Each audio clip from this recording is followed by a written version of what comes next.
আসন্ন লোকসভা নির্বাচনে 19 এপ্রিল প্রথম দফা ভোট বাংলায়। প্রথম দফায় বাংলার 3 আসনে ভোট রয়েছে।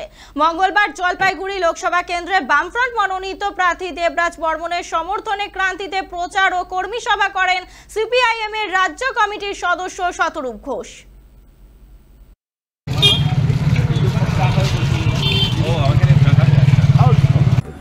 এটা তো মানুষ সিদ্ধান্ত নেবেন। আমরা মানুষের কাছে আবেদন করছি যে আপনারা দেবরাজকে জেতান। অত্যন্ত ভালো ছেলে।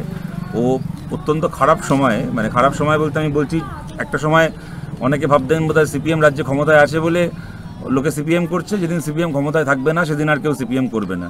কিন্তু দেবরাজরা এমন একটা সময় কমিউনিস্ট পার্টি সর্বক্ষণের কর্মী হয়েছে যখন আমাদের রাজ্যে বামপন্থী আন্দোলনের সবচেয়ে কঠিন সময়, সেই সময়েরা নতুন করে লড়াই এসছে। এবং তারপরে আরও অনেকের মতো দেবরাজকেও আপনারা দেখেছেন জলপাইগুড়ি, বিশেষ করে যখন জলপাইগুড়ি শহরেই ওর বাড়ি, ওই এলাকায় কাজ করেছে। যখন করোনার সময়, কোভিডের সময় রেড ভলেন্টিয়ারদের কাজের ও অন্যতম সংগঠক ছিল।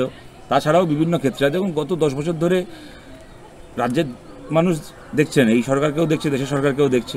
উত্তরবঙ্গ থেকে 2019-এ ওরা ঝেঁটিয়ে সব আসন জিতলো বিজেপি। তারপরে ওরা কি করলো বাংলার জন্য, বাংলার উত্তর দিকের জন্য সবাই দেখেছেন। সব কিছু বিবেচনা করে আমরা মানুষের কাছে আবেদন করছি আপনারা বাম কংগ্রেস জোট প্রার্থীকে এখানে আশীর্বাদ করুন।